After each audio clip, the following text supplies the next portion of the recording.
Buenas tardes a todos los asistentes, a todos los participantes. Vamos a dar inicio a la charla con el experto. Esta tarde tenemos a un amigo de la casa, un gemólogo que se formó en el CEDETEC.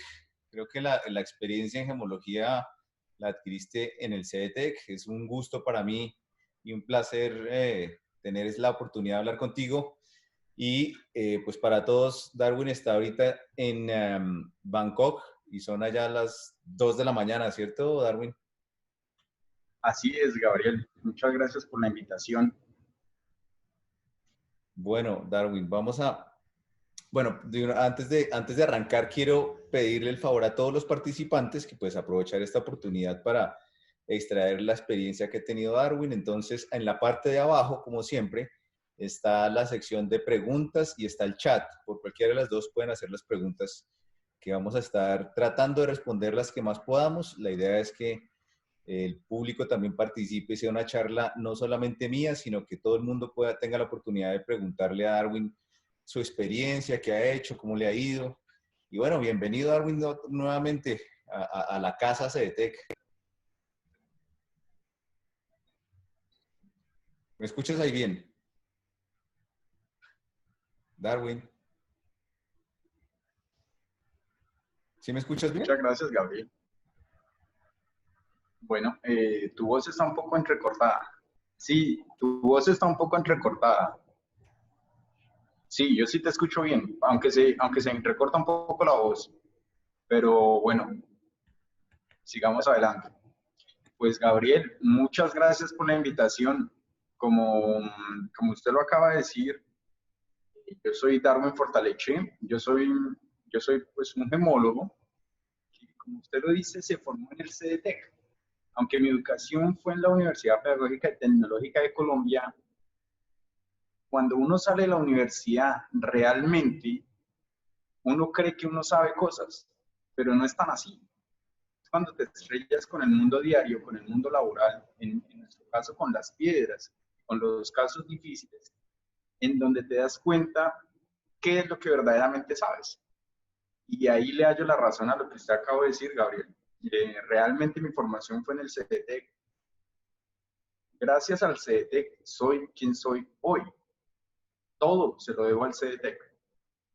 Eh, Cuando nosotros estábamos en CDT empezando por allá en el 2008, lo que más me marcó a mí, lo que más me generó esa pasión por la gema, esa pasión por la gemología, fue las capacitaciones que el CDT nos brindó a nosotros, entre ellas las dictadas por Thomas Henschmann. Fue ahí cuando yo entendí que era un verdadero gemólogo. Y eso es lo que he estado tratando de replicar a lo largo de mi carrera. Bueno, voy a arrancar. La presentación era básicamente, te presentaste tú y básicamente era decir eso que te formaste en la UPTC, pero no solamente eso, eres también gemólogo de la GIA y has Así participado. es. Y ahorita que estás allá en Tailandia, has hecho investigaciones y publicaciones en revistas chinas y en James Gemology también tuviste un artículo bastante largo sobre hace 2 años, 2 o 3 años ya, ese artículo, el de vientos de cambio. Wow, ese artículo de hecho, el trabajo y todo fue hecho durante el primer simposio de la Esmeralda Colombiana, por allá por octubre del 2015. Pero el trabajo solo se publicó hasta el 2017, de hecho. Bueno, Entonces ya son 3 años. es un muy buen artículo para hacer un recuento sobre cómo está la industria, cómo estaba la industria en ese momento de 2017. Oye, las cosas han cambiado un poco, pero bueno, Para todo el mundo, para todo el mundo los cambios han sido gigantes, vamos en a hablar especial en los últimos meses. Vamos a hablar un poco de eso.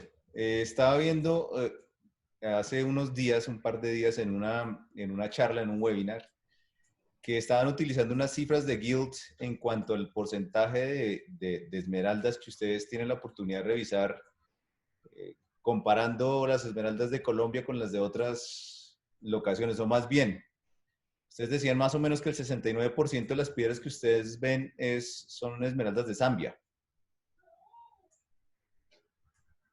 Sí, de hecho, me imaginaba que me ibas a preguntar por ahí eso. tengo una gráfica para mostrarte las piedras que analizamos, pero no encuentro la opción para poder compartir la pantalla. Ah, ya la vi, ya la vi, ya la vi, ya la vi.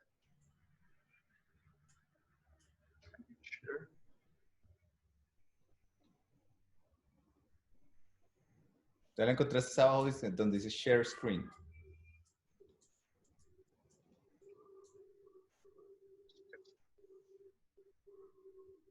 Eso.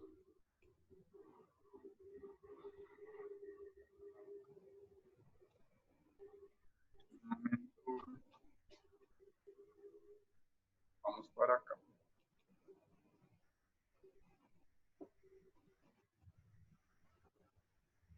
Una razón no me deja. ¿Estás viendo la diapositiva? Sí, sí, sí, sí. Sí, sí, sí. Pues en general, esto es lo que se está analizando en Kivo, en el laboratorio para el cual estoy trabajando, mes a mes. Nosotros analizamos más o menos un 60%, 59% exactamente, de esmeraldas. Rubí un 14%, zafiro 8% y otras, principalmente turmalina paraíba y tanzanita, un 19%. Eso es lo que nosotros vemos de piedras acá en Guido. Ahora bien, si tú me preguntas por el específico, yo creo que más de un 70% de las esmeraldas que nosotros vemos en Guido son de Zambia. Por ahí un 25% de Colombia y el 5% restante lo dividimos entre Brasil, Afganistán y Pakistán, que están teniendo muy buena producción ahora. O sea, eso quiere decir que ya llevas 2 años por fuera o 3 años. 2 años. 2 años. Y en esos 2 años, eso quiere decir que la curva, que cada vez la participación de las esmeraldas de Pakistán y Afganistán se va incrementando. Sí, se va incrementando, sin duda alguna. Pero las esmeraldas quería hablar un poco de eso también, que en cuanto a calidad, ¿cómo está el tema? Pues como todo, Gabriel, todo el mundo, todas las fuentes de esmeralda tienen esmeraldas buenas, tienen esmeraldas bonitas, tienen esmeraldas baratas. Las esmeraldas de buena calidad, sin duda alguna, las colombianas son de las mejores. Y, el mercado las reconoce como tal, las reconoce como las mejores. Ahora bien, hay muchas fuentes emergentes que son distintas. Por ejemplo, yo te estaba diciendo que el 70% de las muestras de las esmeraldas que nosotros vemos en Guido son de Zambia, probablemente de los campos de Gemfields y de ellos. Pero no necesariamente son tan bonitas, son material comercial. Las piedras finas, normalmente provienen de Colombia. Si me pregunta de piedra fina, por ejemplo, ahora tenemos que incluir a SWAT. SWAT tiene unas esmeraldas increíblemente bonitas, pero tienen un pequeño problema, y es esto, que son pequeñas. Entonces, en SWAT es muy difícil encontrar una buena piedra de más de 1 quilato, pero de 20 puntos a 80 puntos de quilato no tienen comparación. Son esmeraldas de un color muy bueno, muy probablemente la mayoría ni siquiera necesita tratamiento. Y los precios no son tan caros. Son muy rentables, llamémoslo así. Ok, voy a hablar un poco de dos temas importantes para los laboratorios y para la gente. El primero es las categorías. Digamos, en los laboratorios decimos que una piedra tiene o no tiene tratamiento, y después si tiene, las clasificamos en CETEC por lo menos insignificante, menor, moderado y significativo. Diferentes laboratorios tienen diferentes tipos de graduación. Creo que Guildes tienen lo insignificante, ¿tienen ustedes? Sí. Sí. Ustedes en CETEC, cuando estábamos allá, por ejemplo, nosotros seguíamos las reglas de la CIPIO. Las reglas de la CIPIO y del Laboratory Manual Harmonization Committee ellos establecieron ciertas reglas. Ellos tienen el non, que no tiene nada, insignificant, el menor, moderado y significativo. Ese es el estándar. Pero ahora bien, hay otros sistemas, como lo acabas de decir. En nuestro sistema básicamente funciona igual. La única diferencia es que existe un nuevo término y es justo entre el menor y el moderado. Para esas piedras que usted no se decide, que están en el borderline, usted no se decide si estas piedras son menor o si son moderadas, a esas piedras se les da el beneficio de la duda y se ponen como menor a moderado. Esa es la única diferencia que existe en el sistema de graduación. Ok, ustedes tienen una categoría más. Ahora, en términos de cantidad, ¿qué tantas piedras en Guild están saliendo sin tratamiento? ¿Cuántas piedras están saliendo insignificantes? ¿Cuántas están saliendo menores? ¿Cuántas están saliendo de menor a moderado y cuántas están saliendo moderadas y significativas? Ese es un buen tema. Si me preguntas así de rapidez, las esmeraldas sin tratamiento realmente son muy pocas. El porcentaje es mínimo. Pongámosle 1% para decir un porcentaje. Pero las esmeraldas, bueno, hay dos cosas. Siempre desde que he estado en CDTEC y junto con usted, Gabriel, siempre hemos estado hablando del mismo tema a nivel internacional y de hacerlo. Entonces, cuando yo llegué aquí, les puse a mis jefes algo acerca de las piedras sin tratamiento. Hay ciertas sustancias que están dentro de las fisuras, pero que no están embelleciendo la apariencia de la piedra. De hecho, es contraproducente para la piedra. Para el comerciante sería mejor si esos residuos no estuviesen dentro de la piedra. La claridad de la piedra sería mejor, la apariencia de la piedra sería mejor. Entonces, nosotros tenemos una categoría, creo que en CETEC también ustedes la tienen o la mantienen, que es significaciones de embellecimiento, pero con residuos de talla o algo por el estilo en las fisuras, con el comentario. De esas piedras, yo creo que tenemos por ahí un 1% o un 2%. Insignificante, un 10 a un 15%. Y menor es el mayor rango de piedras que nosotros tenemos.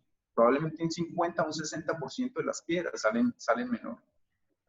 Estamos hablando de esmeraldas y esmeraldas de todos los orígenes.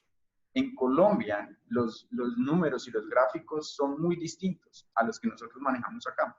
En Colombia, si mal no recuerdo, cuando estábamos trabajando allá, el 60% de las piedras era moderado.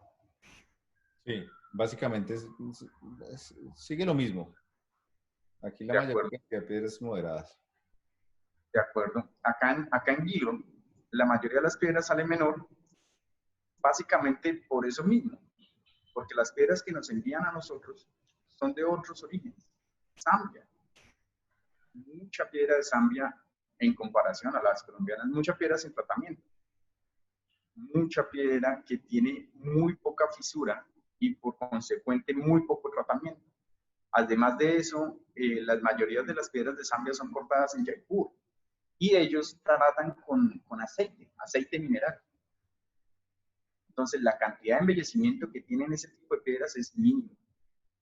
Afganistán, Pakistán, es un material muy compacto que casi no tiene fisuras.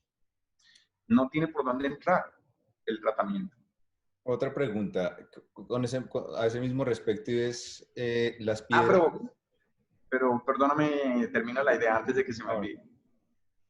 En la nueva categoría de menor a moderado, pues no son tantas las piedras, pero son bastante, diría de un 10 a un 15% por lo menos. Y luego, el resto, lo que no se puede sacar como menor a moderado, que no hay ninguna duda de que la piedra tiene bastante tratamiento, se pone ahora como moderado.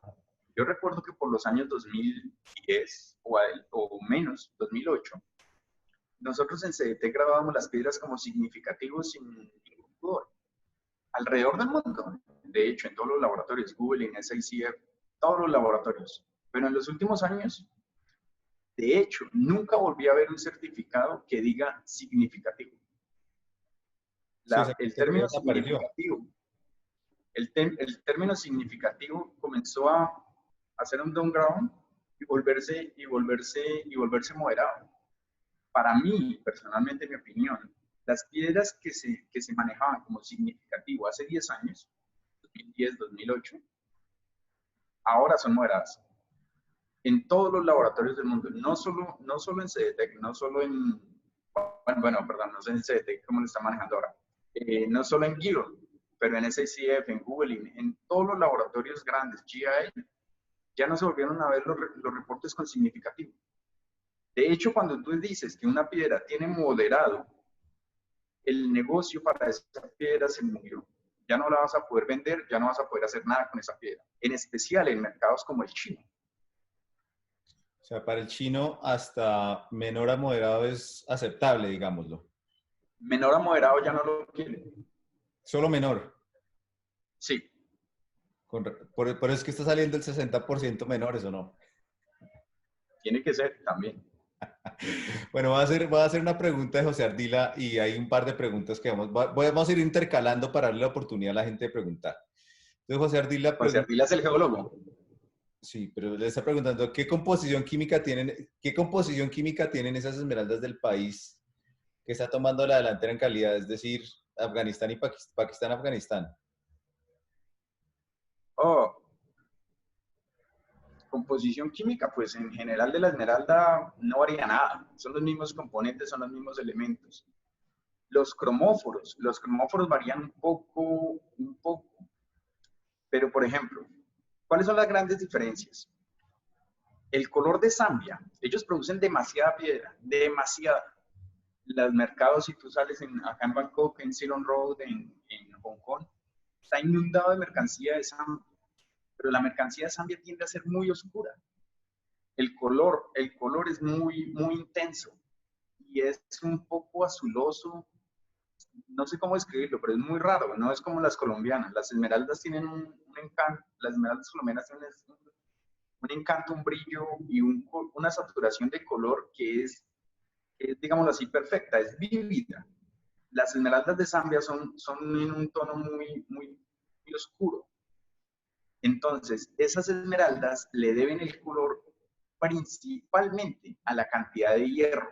Mientras que en Colombia se manejan unas 2000 ppm de hierro como máximo, en Zambia podemos llegar hasta los 22.000 ppm de hierro. ppm es partes por millón. Eso afecta el color, literalmente. Eh, sí, partes por millón. En Brasil, se tiene una menor cantidad de hierro. Por eso el color de Brasil, en mi opinión, es un poco mejor, en general, es un poco mejor que el de Zambia. Pero luego hay bastantes gigantes que comienzan a nacer. Vamos a ver cómo los deja el mercado de ahora en adelante. Por ejemplo, Etiopía. Etiopía son 3.000 a 6.000 ppm de hierro, partes por millón de hierro. El color se comienza a asimilar al colombiano. Se comienza a asimilar. En Afganistán tenemos dos tipos de depósito. Un depósito que viene siendo casi pegmatítico, donde se encuentra muchísimo hierro, 7.000, 8.000, hasta 12.000 ppm. Y hay otro tipo de depósito que es casi sedimentario. Cuando decimos casi sedimentario, se puede parecer a las colombianas, que esas sí son sedimentarias. Entonces, en ese tipo de depósito tenemos también lo mismo, 3.000, 4.000 partes por millón de hierro. El hierro en general, yo creo que es el mayor determinante para las esmeraldas. Para tener ese color amarilloso, cebolludo, que llaman los comerciantes de esmeralda en Colombia, es el hierro. SWAT tiene bastante hierro, pero a su vez también tiene bastante cromio. Por eso se logra un buen color, pero es muy saturado, es muy intenso. Entonces, si logras tener una piedra grande en bruto, tienes que partirla en muchos pedacitos pequeños, porque si tallas una piedra grande, te va a quedar una piedra negra. Esa es la razón de que la mayoría de piedras sean abajo de quilate. Exactamente, por eso. Listo, vamos a ver, vamos a ir con una pregunta de Marian desde España. ¿Cómo afecta el precio a las piedras, cómo afecta las piedras tratadas el precio con respecto, digamos, una piedra tratada a una piedra sin tratar? Bueno, es la pregunta más preguntada, digámoslo así, por los evaluadores, por los comerciantes y cosas por el estilo. Normalmente, yo siempre tengo como un ejemplo en mi mente. Si tienes una piedra, siempre me ha funcionado.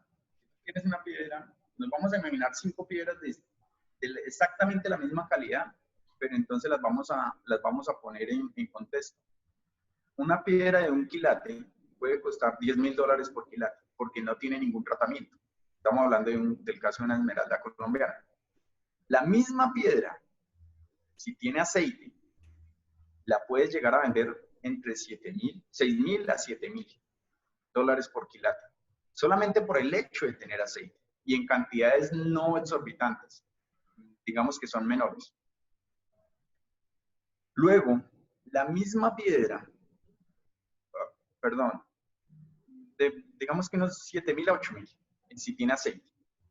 La misma piedra, si tiene una resina líquida, el aceite comercial de Colombia o como lo quieran llamar, esa mercancía normalmente la van a vender de 6,000 a 7,000 por quilate. Y si la mercancía tiene tratamiento permanente, una resina endurecida adentro, yo creo que la van a vender de un 50 a un 60% del valor inicial, o sea, 5,000 a 6,000 dólares por quilate. En eso afecta el precio, el tratamiento. O sea, la piedra que no tiene tratamiento, 10,000 por quilate. Si tiene aceites, de aceites y en cantidades bajas, insignificante menor, tal vez vas a poder conseguir 7,000, 8,000 por la misma calidad. Si tiene resina líquida, 6,000 a 7,000. Y si tiene resina endurecida, normalmente la resina endurecida viene en grandes cantidades. Es muy raro que la resina endurecida venga en muy pocas cantidades. También lo hay, pero es raro. Entonces, para esas piedras, menos del 60% del valor inicial, si no tuviese tratamiento. Ok.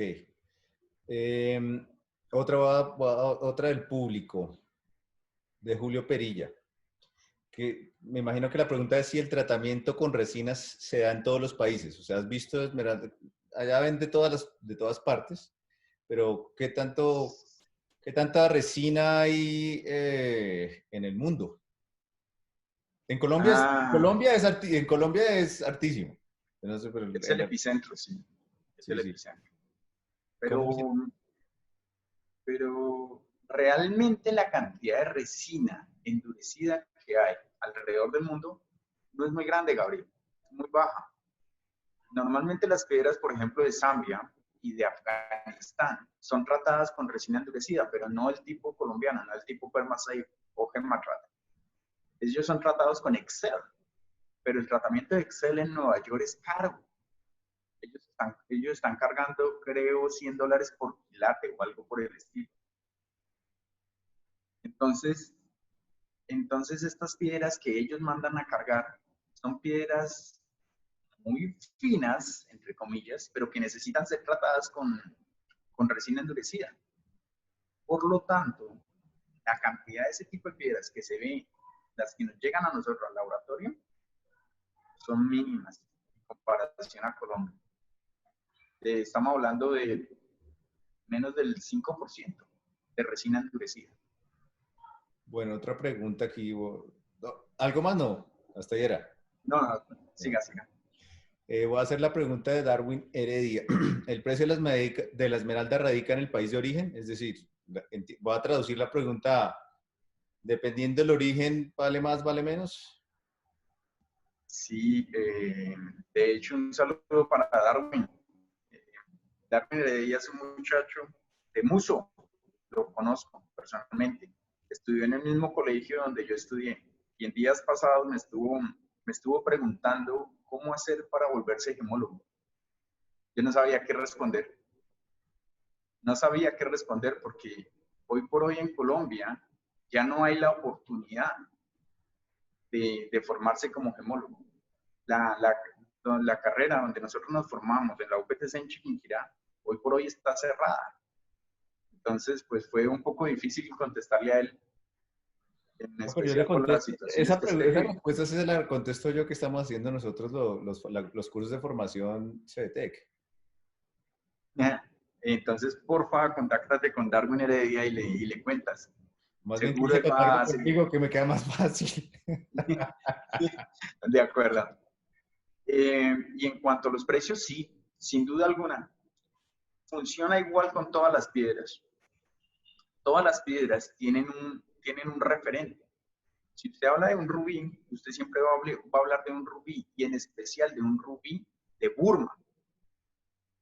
Y el rubí, en especial, de la zona de Mogok.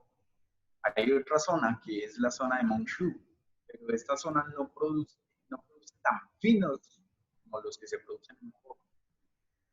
Zafiro, lo mismo, Kashmir. Kashmir Sapphire son los más deseados, los más buscados. Si hablamos de turmalina paraíba, lo mismo. Las mejores y las más deseadas son las de Brasil. Entonces, como tal, en esmeralda, sí. El hecho de que tenga una etiqueta que diga que esta piedra proviene de Colombia, inmediatamente aumenta el precio. Pero entonces, esto se convierte en algo que tiene sus más y sus menos. Nosotros los colombianos somos bendecidos. Yo vivo de la esmeralda y todo lo que tengo básicamente es gracias a ella. Entonces nosotros en Colombia fuimos bendecidos con esmeraldas muy finas, de muy buen tamaño. Entonces cuando estamos hablando de esmeraldas grandes y finas, sin lugar a dudas tenemos que hablar de las esmeraldas colombianas. Pero luego viene el rango comercial de piedras. Y en ese rango comercial de piedras, especialmente en pequeños tamaños, a veces no importa tanto el origen. Porque si tú estás vendiendo piedras de 20 a 50 puntos, a 80 puntos, en general no importa el origen, dependiendo de cómo luzcan las piedras. Y te digo que, por ejemplo, las piedras de Pakistán, de Swat, lucen muy bien en pequeños tamaños. Son muy finas. Y como ellos tienen tanto material, ellos pueden emparejar y hacer sets, cosa que en Colombia no se hace. En Colombia, yo creo que todavía están los pedidos de 6.000 o 7.000 gilates de esmeralda redonda de 3 milímetros. Un poco Y nunca se consiguen. el tema de se me olvidaba en el perfil también, estudiaste talla, ¿no? Sí, soy tallador de Una de las piedras. razones, yo creo que una de las razones de la ausencia de estas esmeraldas calibradas es el costo de la talla, es muy costoso y la gente tiene la percepción de que se desperdicia mucho material, o no es cierto. Estoy aquí errado en esa percepción.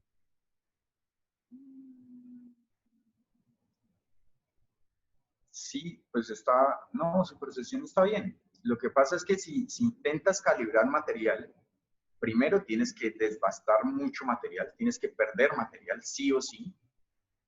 Y segundo, el problema con la esmeralda colombiana es que, es que ahí sí, como dicen los comerciantes, la esmeralda colombiana es única.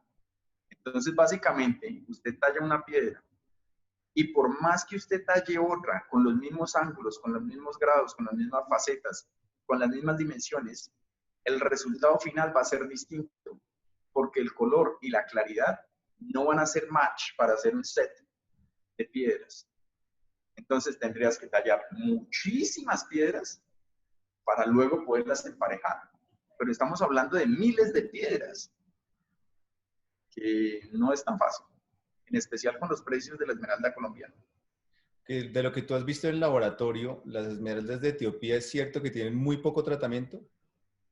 Normalmente es poco tratamiento y normalmente están tratadas con aceite mineral, el famoso aceite de bebé que nosotros llamamos el aceite Johnson. Ok.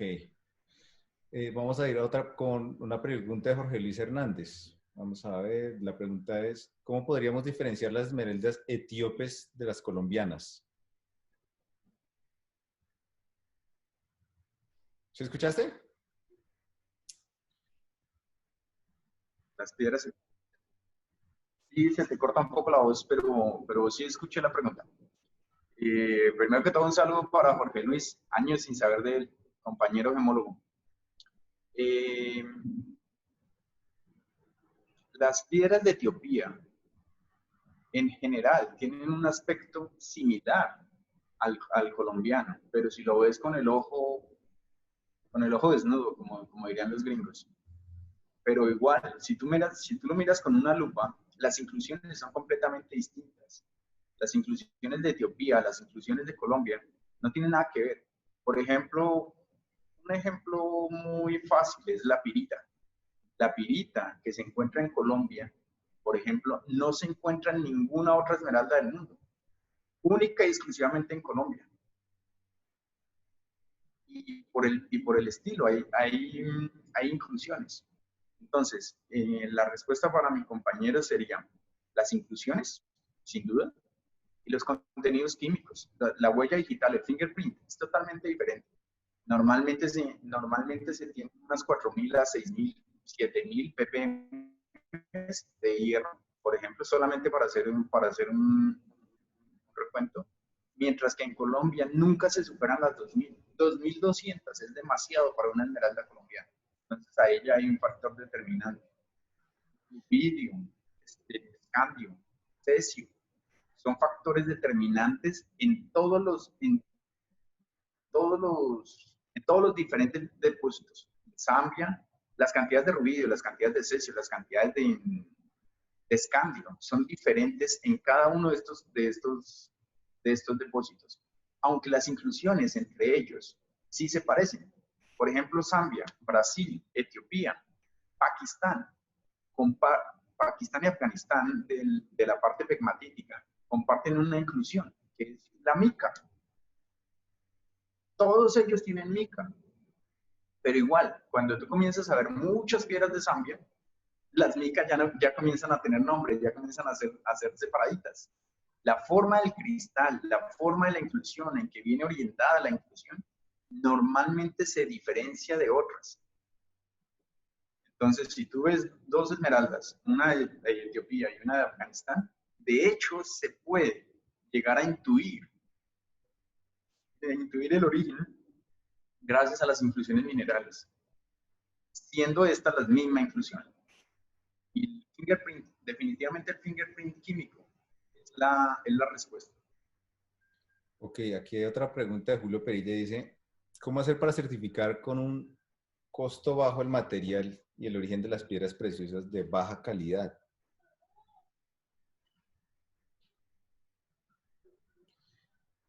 Esa pregunta de hecho es muy buena y tiene demasiado campo de acción. Cuando, cuando yo llegué a China hace 2 años a trabajar, yo tenía una percepción muy distinta de lo que era el mundo. Yo veía el mundo desde Colombia. Cuando salí al mundo, resulta que no era tan así. Entonces, yo comencé a estrellarme con la realidad. Entonces, todo lo que yo llamaba moderado, acá le llamaban menor. Ya, pero espere, ¿qué estamos haciendo? ¿Cómo así que esta piedra es menor? Sí es menor. No le creo. ¿Usted no cree? Coja esas dos piedras, dos o tres piedras, envíela a tal laboratorio que tiene más nombre que el de nosotros, por ejemplo. Yo las enviaba solamente por hacer gastar el dinero como tal y probar que yo estaba bien. Y resulta que el resultado era adverso a mí. Decía, sí, la piedra es menor. Yo decía, pero esto no tiene ningún sentido para mí. ¿Qué está pasando? ¿Cuáles son las cosas que se están haciendo? Entonces resulta que hay diferentes nichos de mercado. Y hay unas piedras que son muy finas. Y esas piedras nunca van a ser comerciadas si no tienen un certificado de Google, si no tienen un certificado de 6CF o cosas o laboratorios por el estilo. Ni siquiera GIA. GIA tiene muy buena reputación en diamantes y son los dueños, amos y señores del mercado de certificados de diamantes. Pero no es así en piedras de color. En piedras de color hay un nicho, hay la punta del triángulo, que es para ese tipo de piedras, es para ese tipo de laboratorios, como SICF, Google, que un certificado te puede costar fácilmente $500, $600 o $1,000. Ujú. Luego viene un sector de piedras que son comerciales. Gear, la compañía para la cual trabajo ahora, se dedica a este segmento de piedras. A nosotros no nos llegan las piedras más baratas, ni tampoco las más caras. A nosotros nos llega un rango comercial alto.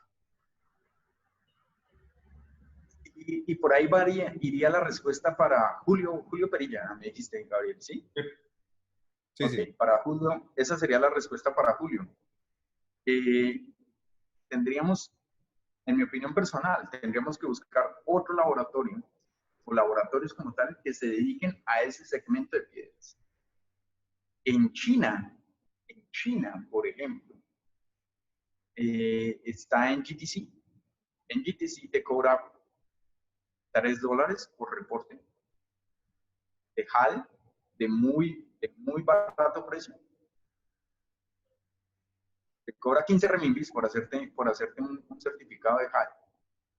Ahora bien, las reglas chinas no le convienen mucho a los certificados de esmeralda de baja calidad, en especial porque estas piedras necesitan bastante tratamiento para mejorar su apariencia. Y cuando se tiene bastante tratamiento en el sistema chino, en el sistema del NGTC, se castiga mucho el tratamiento. Y de hecho, la traducción literal no es exactamente como traducción al español, pero es algo así como es una piedra tratada no natural. Si la piedra es natural, es porque no tiene tratamiento o tiene aceite, básicamente. Ok, otra cosa. Aquí, ahora sí hay hartísimas preguntas. Vamos a ver si alcanzamos a responderlas todas. Voy a coger la de Juan Fernando Jiménez también. Creo que hoy está la fanaticada de Darwin ahí en la conferencia. Pero esta la voy a hacer, la voy a bajar un poquito de nivel y es, sí que sí es cierto que las esmeraldas de Afganistán tienen inclusiones fluidas, multifásicas o trifásicas. A los que no saben qué es multifásica o trifásica es que tiene los tres estados de la materia, líquido, sólido y gaseoso, como las colombianas, y si tienen doble anillo de dióxido de carbono y en su fase sólida alita silvita, y la alita y la silvita son dos tipos de sal. Usualmente son la parte sólida. Hablamos que en las inclusiones hay un gas, un líquido y un sólido. Usualmente ese sólido es una sal y esa sal usualmente es alita o silvita. Entonces, ahora sí, Darwin. Fernandito es un monstruo. Fernando Jiménez estuvo trabajando con nosotros en CDT cuando el CDT comenzó a andar. Cuando éramos 4 pelagatos en el CDT, él era uno de ellos, al igual que yo mismo. Entonces, para la respuesta de Fernando, sí, las inclusiones multifásicas en Afganistán realmente existen, realmente son muy parecidas a las inclusiones trifásicas tipo jacket de las colombianas, parecidas, no lo mismo, pero parecidas. Y en general, lo que es distinto o lo que es raro es que la inclusión trifásica en Afganistán forma más spiral-like shapes. Agujas, Sí. formas de agujas formas de agujas, pero se forman varios cristales, no solamente uno. Normalmente en Colombia se forma 1, 2, raramente 3 cristales en una inclusión trifásica, normalmente 1. En Afganistán es fácil encontrar 2, 3, 4, hasta 7 cristales dentro de la misma inclusión fluida. ese también es como una característica, como una ayuda para determinar cuando se tiene este tipo de esmeraldas. Bueno, voy a saltarme las preguntas a las que yo tenía, porque si no se van a acabar las mías también. Y es que hay un tema que quiero hablar que me parece muy importante y es que ya lo hemos tocado, lo veníamos tocando antes, y es el tema de la armonización. Esa diferencia en los criterios de graduación de tratamientos entre laboratorios. ¿Cómo afecta eso al mercado? Sabemos que muchas veces, o no sé si les pasa a ustedes allá en Guild, pero aquí en CDTech sí nos pasa mucho y nos pasaba mucho, y nos decían, no, es que fui a otra parte y me entregaron este papel y aquí dice que esto es menor, y cuando damos el criterio en CDTech es moderado. Me imagino que a ustedes les pasa lo mismo. Normalmente no tenemos tantos reclamos, pero sí se nota.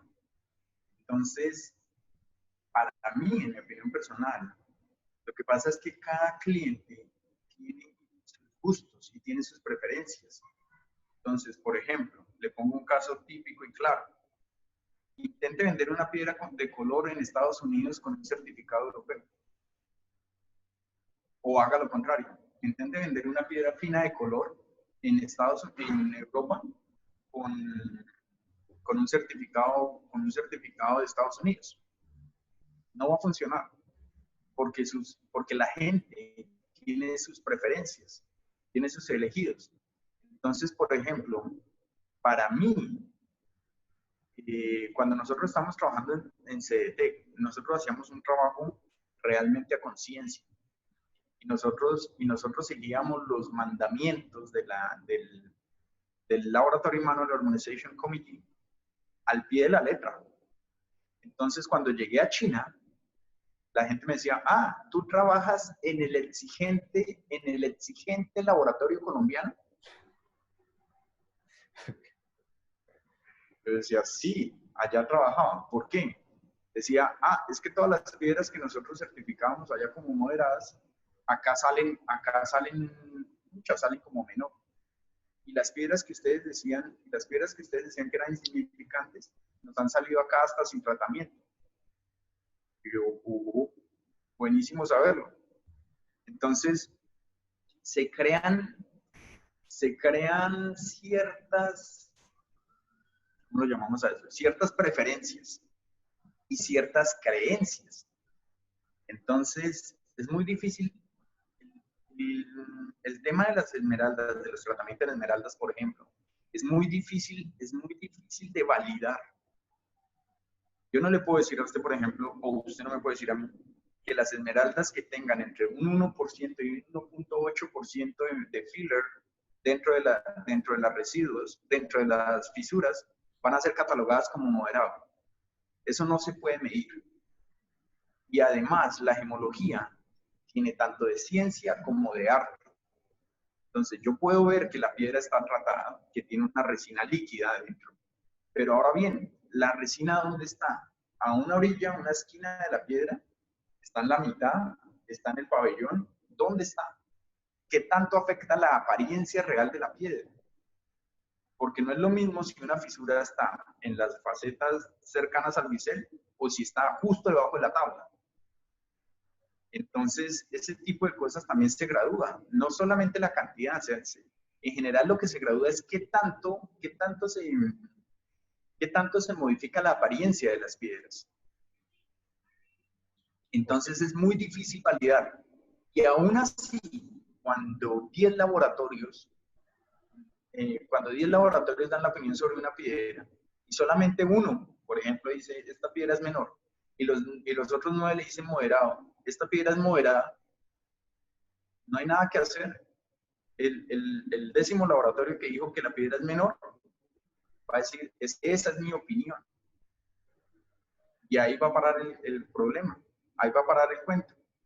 Entonces se trata del cliente en quién confía, del cliente a quién le cree. Ok. Por ese lado. Y una cosa que me parece muy interesante, muy importante ahorita en este tema es el tema de las, no sé si ustedes tienen el servicio de recertificación. Digamos, cuando ya han emitido un documento, que el cliente pueda venir y volver a verificar el estado de la piedra. Sí, se rechequean y es un servicio gratuito.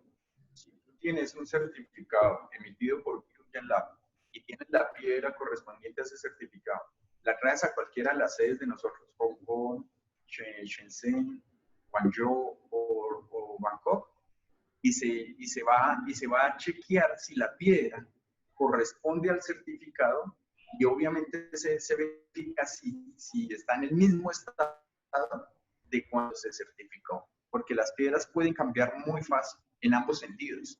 Las piedras, el tratamiento se puede salir, especialmente con las temperaturas de acá de Bangkok,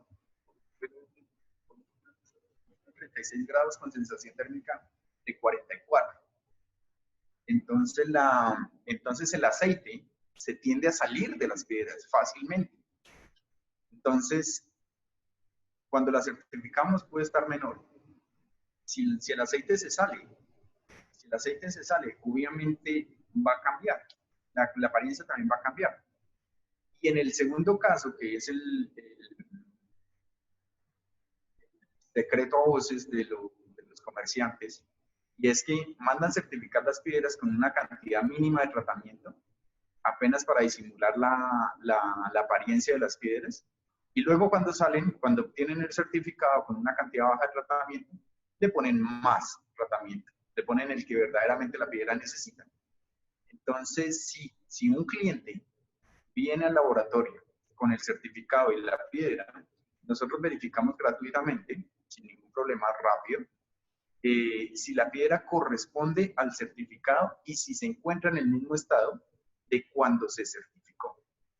Bueno, hace un par de años no, hace más de 5 años, en alguna reunión del, del, um, del GILC, que es la reunión de laboratorios y la industria, se hablaba de ese tema que estábamos hablando, precisamente de la práctica que se está volviendo común y creo que hoy es más vigente que hace 5 o 6 años, de los comerciantes en cuanto a que certifican una piedra que en su momento es menor, el laboratorio la percibe como menor, que nos ha pasado a nosotros también, pero después es taratada para, digamos, obtener el nivel de claridad que la gente realmente quiere.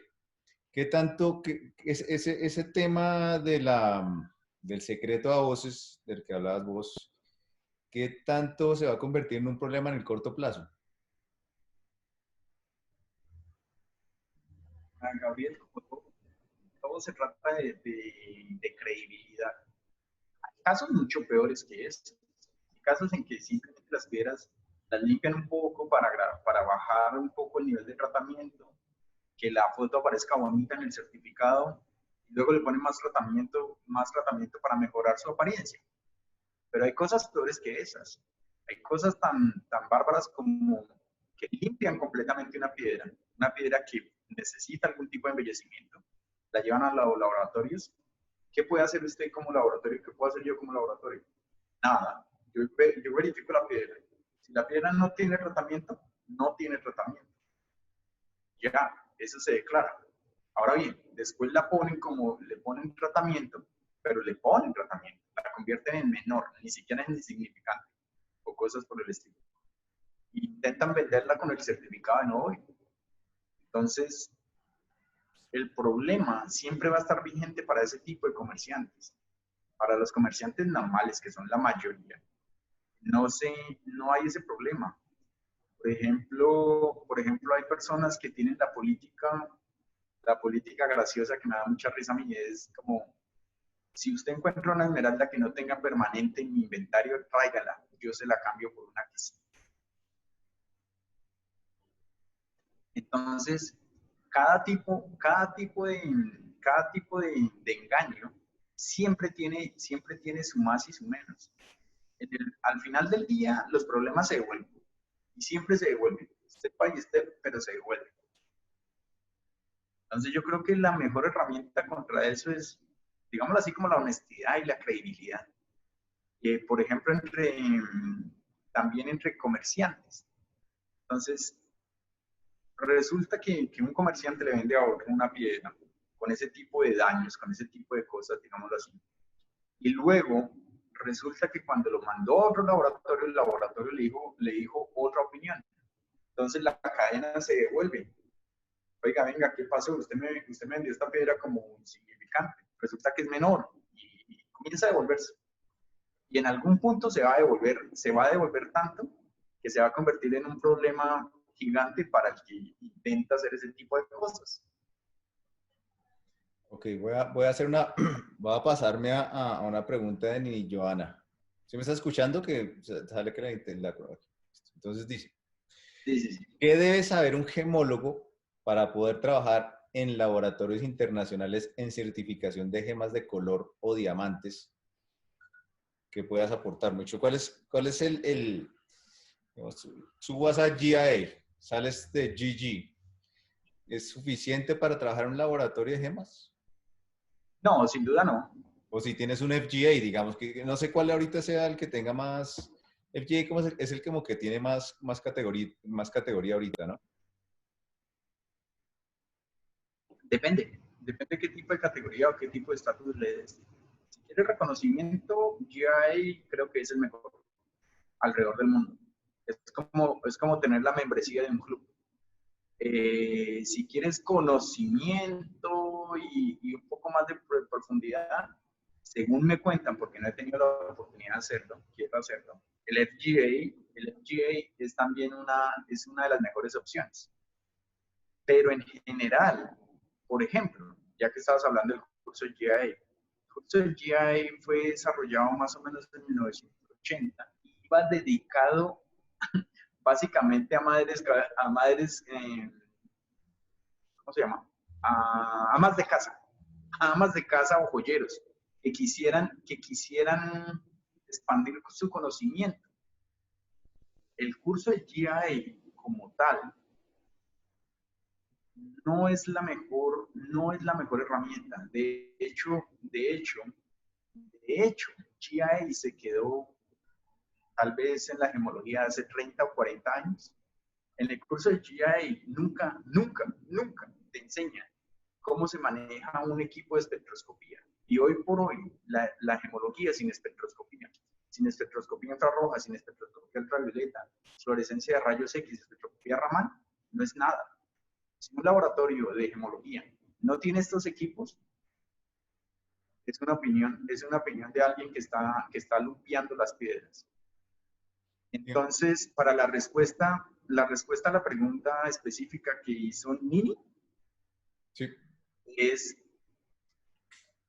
depende, ¿qué tipo de gemólogo? O sea, ella lo está hablando como una persona, como un gemólogo colombiano que quiera salir a trabajar alrededor del mundo, o un gemólogo en general.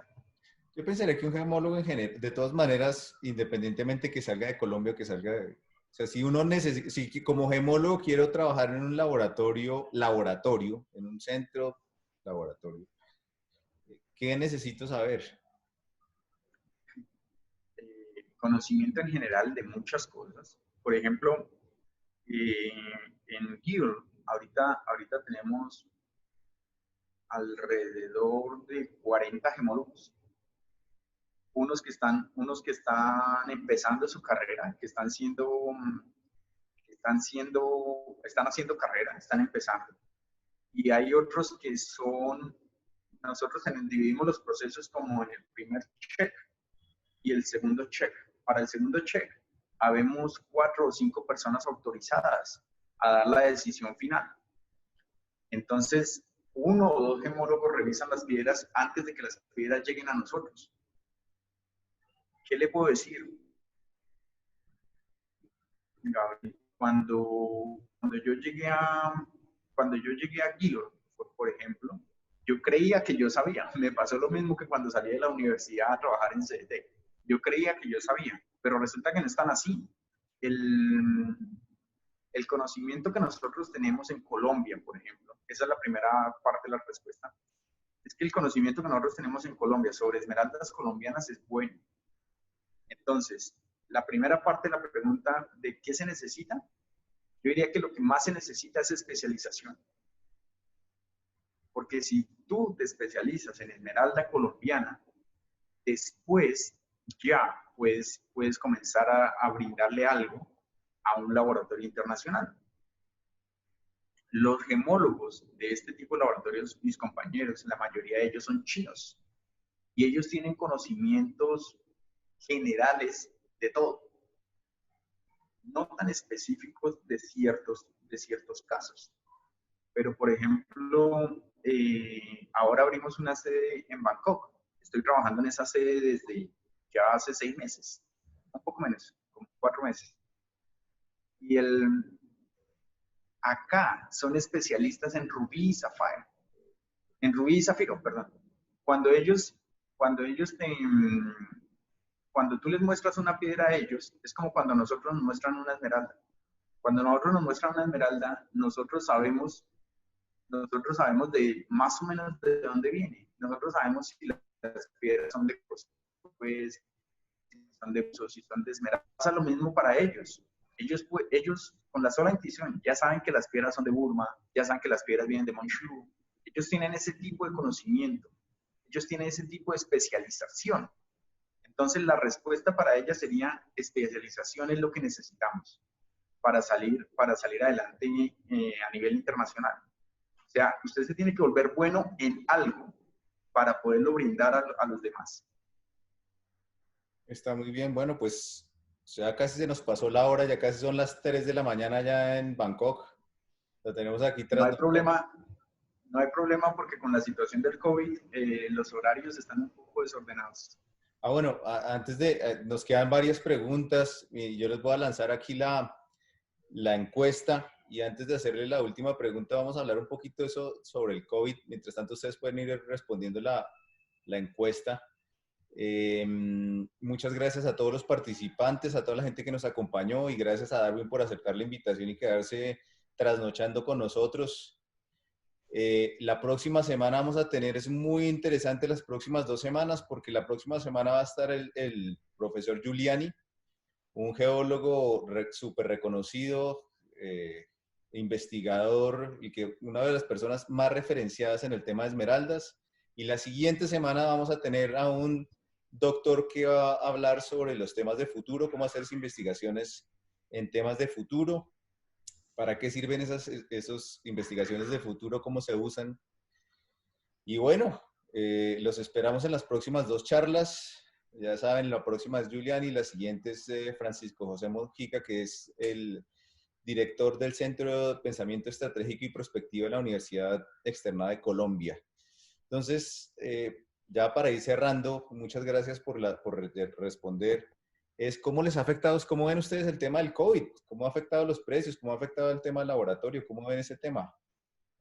Pues, bueno, 2 cositas para cerrar, sí, lo del COVID. Es un tema bastante fuerte. Alrededor del mundo se comenzó a hablar y se comenzó a decir muchas cosas alrededor del COVID. Tanto así que se llegó a generar como un odio racial, llamémoslo así, por los chinos. Eh, para mí fue un poco distinta esta situación, porque en mi caso, yo trabajo para una compañía china y mis compañeros, las personas con las que hablo a diario, son chinos. Entonces, tenía que llamarles y preguntarle a ellos cómo estaban. En la situación del COVID en China, mi compañero Peter Gao, yo le preguntaba qué estaba haciendo y me decía, nada, estoy en casa. Y yo le decía, bueno, ¿y cuándo va a volver a salir? Dice, no sé, ya no tengo ni comida, pero no queremos salir. El tipo duró 1 mes y 10 días sin salir a la calle. Y él vive, la mamá, la esposa y la hija que es una bebé. Ellos duraron 1 mes y 10 días sin salir a la calle. Entonces, cuando se hablan cosas y cuando se dicen cosas, hay gente que no sabe lo que está diciendo, no sabe lo que se está haciendo. Por ejemplo, en Colombia les sugirieron que hicieran la cuarentena.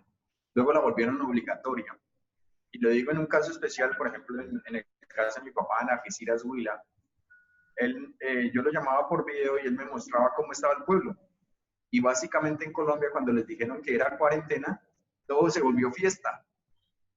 Que ya no tenían que ir a trabajar, ya no tenían que ir a la escuela, entonces volvámoslo parranda. A partir del COVID, todo cambió. Literalmente ahora tenemos una nueva normalidad. Entonces, en cuanto a las piedras, en el primer momento, yo pensé que cuando sucedió el COVID, yo pensé que de hecho nuestro laboratorio en Bangkok se iba a cerrar. Porque no hay clientes, no hay piedras. Nuestro trabajo bajó alrededor de un 90%. Bajó un 100% para el mes de abril, porque no se recibió ninguna muestra. El laboratorio estuvo cerrado. Y cuando tú estás solo y sin hacer nada, comienzas a pensar qué va a pasar, a qué vamos. Entonces yo hacía lo mismo, pero le preguntaba a mis compañeros chinos que ellos ya estaban saliendo de la pandemia, ellos van adelante en ese sentido. Y ellos me decían que ellos van muy bien y que de hecho, tengo muchos amigos ahora chinos, entonces tengo por ejemplo mis compañeros que dicen que el laboratorio en Shenzhen, nuestra sede en Shenzhen, está recibiendo más trabajo que el que se estaba recibiendo antes del COVID.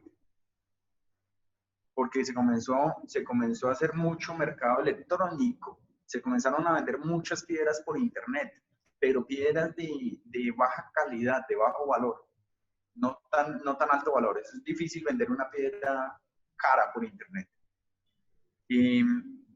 Comerciantes de piedras, les pregunto que cómo está el negocio, raramente ellos me contestan que el negocio está bien, pero que están afanados es por las fuentes de producción, porque ellos manejan un stock, básicamente ese stock ya lo acabaron, y ahora tienen que proveerse, pero no hay los canales de distribución. Ellos no pueden salir de China y básicamente nadie puede ir a China.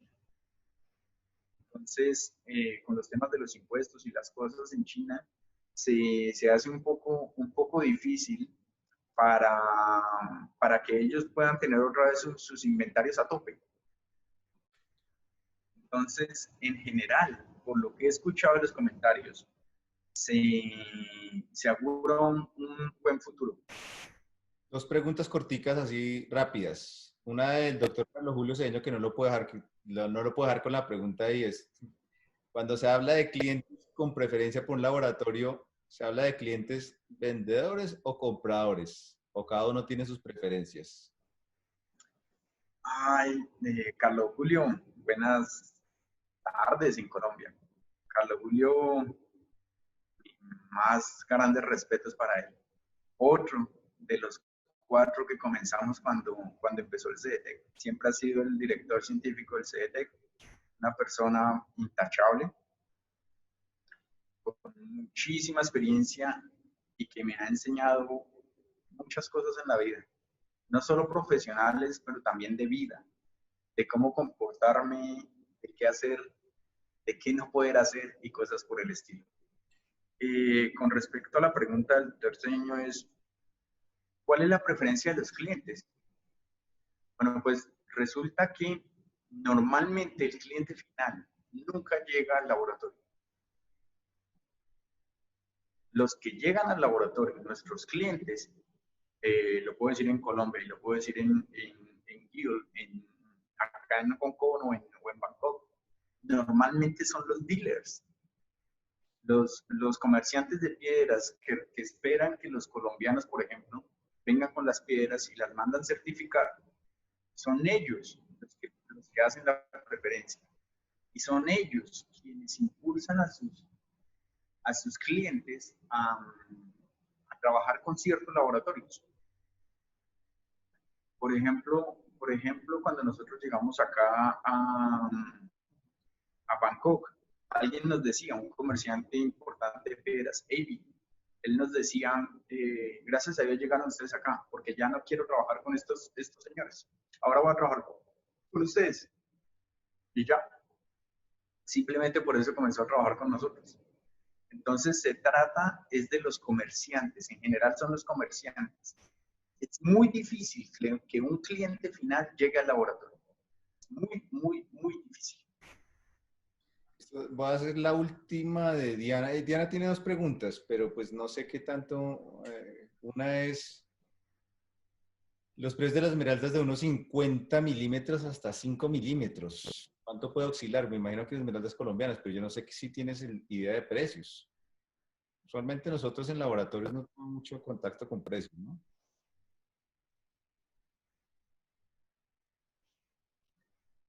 Quedamos congelados. Sí, sí, sí, vi tu imagen congelada. En cuanto a precios, tienes que preguntarle al mercado. Y el mercado es una vaina muy dinámica. Lo que a mí siempre me pasa es, normalmente yo no sé de precios, yo no sé de precios, pero a veces me gusta informarme. Entonces, cuando ciertos amigos vienen, cosas por el estilo, muy bonita su piedra, ¿cuánto cuesta esa piedra? Me dice, no, esa piedra debe valer a $6.000 por quilate, a $6.000 por quilate la puedo vender. Bueno, está bien. Luego veo una piedra, puede ser la misma, 1 o 2 años después, y me preguntan como, ¿esa piedra cuánto vale? Yo, esa piedra debe valer unos $6.000 quilate. Y dice, tenga, le doy 12.000, vaya, cómpreme 2 de esos, porque ya no es lo mismo. Es muy dinámico y es muy cambiante. Sí. Los precios en esmeralda varían muy, muy rápido, en especial en esmeralda colombiana. Listo. Y la otra pregunta era dónde comprar las piedras. Pero ahora, Diana tiene otra, cómo identificar la esmeralda que no es una piedra de mentiras en un laboratorio. Eso es lo que, digamos, para ver si una piedra es natural o Sí, no, laboratorio. pues el consejo siempre es no compre en la calle, compre en un sitio que esté establecido, por ejemplo, una joyería o una piedrería, por ejemplo, como las que se encuentran en el Emerald Trade Center o cosas por el estilo, en locales que tengan tradición, que tengan tiempo en el negocio. Si tienen tiempo en el negocio es porque algo están haciendo y están haciendo bien. Si lo estuvieran haciendo mal, ya no existirían en ese tipo de negocios. Y lo segundo es que ustedes tienen que tener una garantía sobre sus piedras. Como decía Gabriel, ¿cómo se sabe si una piedra es sintética o natural, si está tratada o no, o qué tipo de tratamiento? Pues frente a ustedes tienen la respuesta. Ustedes en Colombia, por ejemplo, tienen el CETEC. Si ustedes tienen alguna duda, quieren estar seguros de su inversión, porque las piedras al final del día son eso, inversión. Se necesita eso, un certificado. Se necesita alguien que certifique la gema que ustedes están adquiriendo. Listo. Darwin, yo no te quito más el sueño. Muchísimas gracias. Nos pasamos 6 minuticos. Muchísimas gracias a todos los participantes y ya saben, los esperamos la próxima semana. Las próximas 2 semanas son 2 charlas muy interesantes y los invitamos a todos. Nuevamente, las puertas del CETEC están abiertas, Darwin, para cualquier otra vez que quieras o que tengamos la necesidad de hablar contigo. Y De muchísimas acuerdo. gracias y te esperamos aquí en Colombia para que visites a todos los fans que se conectaron hoy en la charla. De acuerdo. Gabriel, ya para terminar, déjeme felicitarlo, Gabriel. Usted ha hecho un excelente trabajo en CEDEC. Se lo he dicho personalmente y quiero hacerlo y quiero extenderlo. Esto que le he dicho, y es que gracias a usted, el CEDEC tiene mucho más reconocimiento que antes y se están haciendo muchísimas cosas. El CEDETEC hoy por hoy tiene un personal muy bueno. Conozco de las cualidades y calidades de personas con las cuales usted está trabajando ahora. Entonces lo felicito por el equipo de trabajo que usted está formando y por cómo está llevando las cosas. Eh, Como le decía, el mundo es muy dinámico, es muy cambiante, así que tiene que poner un poquito más de velocidad, tiene que a trabajar un poquito más, que se necesita sacar. Y CDTEC, soy testigo directo, CDTEC tiene muchísimas cosas que le puede brindar al mundo, pero no las ha publicado, no las ha sacado. Entonces, ese es mi consejo para ustedes. Agradecerle porque el CDTEC es mi casa. Gracias al CDTEC es quien soy hoy por hoy. Entonces, muchas gracias por tener al CDTEC donde lo tiene. Y a mis compañeros, a mis ex colegas. Un saludo para Holman. Holman la sacó del estadio. Está haciendo un muy buen trabajo. Lo felicito por su nombramiento como coordinador de gemología. Me encanta mucho que haga ese tipo de cosas y todo lo que está haciendo. Felicitaciones, Holman. Ya está. Nos despedimos entonces. Está durmiendo. Muchas gracias a todos y trataremos de responder las preguntas que quedaron se las responderemos a la de respuestas cortas. Me trataré un par de días en responderles, pero les mandaré las respuestas cortas a sus correos. Muchas gracias. Que descanses, Darwin. Muchas gracias a todos los asistentes. Hasta luego, que estén bien. Sabadika, Kapunka. No, está bien, pero le faltó. Sabadika. Sí. Bueno, gracias a todos. Hasta luego. Hasta luego.